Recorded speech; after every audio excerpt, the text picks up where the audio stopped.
आज हम Tel Aviv में हैं। यहाँ एक बहुत ही ज़बरदस्त कार्यक्रम हुआ जिसमें बहुत कम समय में 4,500 लोगों ने हिस्सा लिया। इज़राइल एक ऐसा देश है जो रेगिस्तान को उपजाऊ खेती की जमीन में बदलने में व्यस्त रहा है। दुर्भाग्य से जब बाकी की दुनिया उपजाऊ मिट्टी को रेत में बदल रही है। इज़राइल के इसे मैनेज करने के कई कारण हैं। हमें समझने की जरूरत है ये वो देश है जिसकी 50% से ज्यादा भूमि रेगिस्तान है। केवल 17.5% भूमि प्राकृतिक रूप से कृषि के योग्य है। But this is a nation which has invested 4.3% of its GDP on research and development. Cooperation between agricultural industry, farmers… लेकिन ये वो देश है जिसने अपनी जीडीपी का 4.3% रिसर्च और डेवलपमेंट पर निवेश किया है।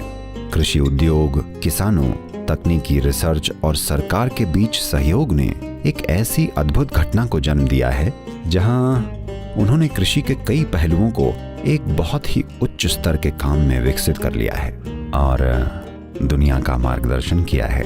साथ ही अपने खुद के विकास के लिए इज़राइल ने बहुत अधिक राजस्व अर्जित किया है। इज़राइली लोगों की खाद्य जरूरतों का 95% उत्पादन इसी जमीन में होता है जो अपनी प्राकृतिक प्रकृति से कठोर है, लेकिन इन जुझारू लोगों द्वारा इसे बहुत उपजाऊ कृषि उपज में बदल दिया गया है। तकनीक के मामले में इज़राइल के पास शायद सबसे ज्यादा कृषि सफलताएं हैं। सटीक कृषि इज़राइल की संस्कृति का एक हिस्सा है।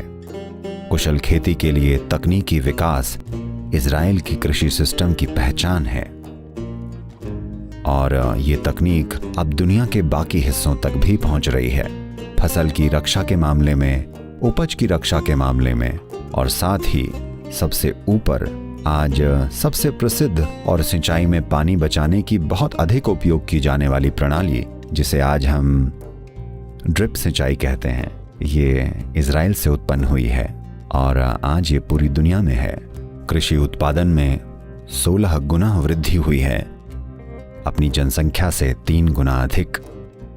ये एक उदाहरण है जिसका दुनिया को अनुसरण करने की जरूरत है और सबसे जरूरी पहलू जो हमें इज़राइल से अनुसरण करने की जरूरत है वो ये कि जहां लोग हैं वहां भोजन होना चाहिए, कहीं और नहीं। ये उन देशों की तलाश के बारे में नहीं है जहां भूमि के विशाल ट्रैक और कम आबादी है और वही विनाशकारी कृषि प्रक्रिया करते रहना और जब वो भूमि जर्जर हो जाए तो हम दूसरी भूमि पर चले जाएं। दुनिया की आबादी के लिए भोजन पैदा करने का ये तरीका चला जाना चाहिए। जहां लोग हैं वहां भोजन उगना चाहिए।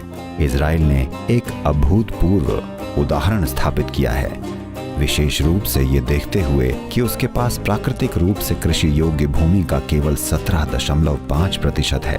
किसी भी तरह से ये एक अभूतपूर्व उपलब्धि है। इज़राइल की कृषि तकनीकों की सरलता कुछ ऐसी है जो निश्चित रूप से दुनिया को एक बड़े पैमाने पर लाभ देगी।